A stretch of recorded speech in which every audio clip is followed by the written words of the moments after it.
Hi, welcome to The Apologician. We're continuing to work our way through Hemant Mehta's 78 Questions for Christians on his YouTube channel, The Atheist Voice.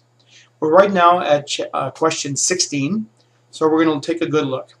If you have an exam coming up, what would contribute more to a higher score? Prayer or studying for the test?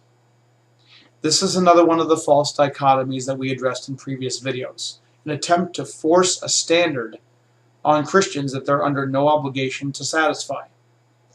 His view of prayer is sometimes just plain silly because it seems like more of a wish list designed to accommodate laziness. I'm sure there'd be people out there that would rather like to go on a date with their girlfriend or play their Xbox than study for their exam and think that prayer would be the way to get out of that. But Hemant's view of God is very small, so he doesn't actually think that God can work through people who would just have to put in some good old-fashioned effort that he calls them to do. Scripture assumes that God can and will work through people who are willing to be used by him. Now, it's not easy to explain how God's sovereignty and man's responsibility coexist, but the Bible assumes that it's so. Question 17, he says, if you prayed for me over YouTube right now, do you think I would know it somehow? This is really a weird standalone question that seems to come out of the blue. I mean, I know of no scriptural teaching that says that a person prayed for would have some knowledge of it somehow.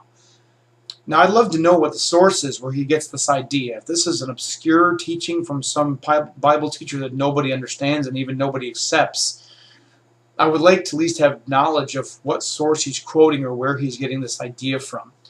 I mean, if he's picking sources that are way outside of biblical orthodoxy, it's hardly fair to demand that all Christians should be accounting for that belief. So I would appreciate it if he would cite some sources that would explain the nature of this particular question. Next one. What matters to God more? The quantity of people praying or the quality of their prayers? I think this is a little like asking a manufacturing company if it matters more to the CEO that there was a lot of production numbers that were created and shipped to the customer, or that the products were of the highest quality possible. I would dare say that the CEO would consider both to be important. But again, if Hemant's view of prayer is assuming that God's just the cosmic vending machine, well, and that's really not what the biblical view of prayer is, I would argue that neither would matter to God, because God knows the secrets and intentions of the heart. He knows the motives behind what we ask for. So it wouldn't matter if 1,000 people were praying for something with a selfish motive. Hemant needs to actually further his education a little more about what biblical prayer is, instead of starting off with this misunderstanding and then demanding that Christians, sink to that level. This question is yet another hypothetical red herring. He says in the next question, if quantity matters, shouldn't the most popular team always win the Super Bowl? Repeatedly, his questions about prayer only seem to assume that the purpose for prayer is for God to answer our wishes. This is the same question being worded with a different example. So Hemant needs to branch out a little bit in his views of prayer and ask questions that are more pertinent to a biblical view of prayer, that is, if he wants to engage Christians on their beliefs. He wouldn't be spending so much time making videos about empty concepts that add nothing to a disciplined study about God or what question we're really discussing when we talk about prayer. What is prayer? What is it? How does it work? These questions seem to be more intended to divert attention away from what prayer is about, rather than actually being a means to get our earthly pleasures satisfied. That apparently is how Hemant sees prayer. Following up with that, yet another broken record type of question. It's the same idea with a different example. If quality matters, why do people you love sometimes die no matter what you do? He's continuing to beat this dead horse of an idea of prayer with a bunch of different examples that take us nowhere in particular. This attitude toward prayer assumes that God is always under obligation to answer our prayers favorably. As noted before in a previous video, God responds to prayer when the request is according to his will. Now, of course, the friendly atheist concept of prayer does not suggest that. It doesn't seem to suggest that God could have any possible better reason than satisfying our personal desires. So the mere suggestion that God may have something better in mind, a greater good in view, like, for example, relieving their earthly pain so they can spend eternity with him and enjoy his presence, it almost seems considered a personal insult to suggest that a person being taken to heaven would be a better good than them staying on earth for us to enjoy our time with them.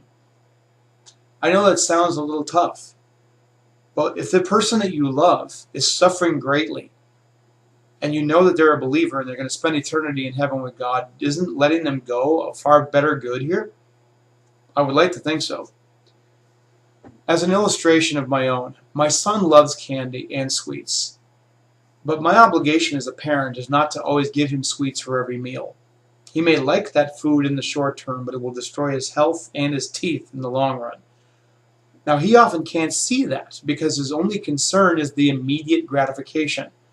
It takes someone older and wiser than him with a little bit better perspective to see the long-range consequences of these choices and then prevent that from happening.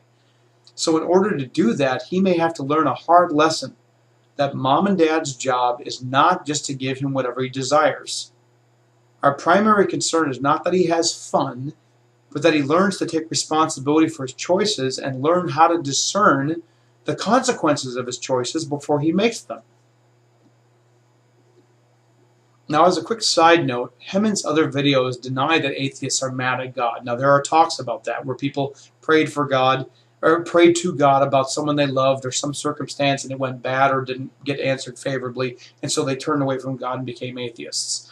While I grant that that is certainly not true of every example, there is some food for thought that I will ask you to consider from an article from CNN.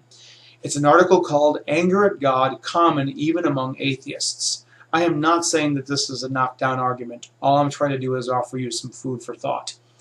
But while Hemin and some others in his circle may not consider themselves angry atheists, they certainly cannot speak for all of them any more than I can speak on behalf of every Christian.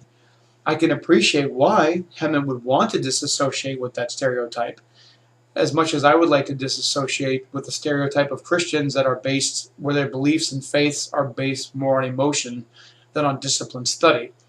So perhaps this is a courtesy that we could learn to extend to each other. I'll take up question 21 in the next video. God bless and take care.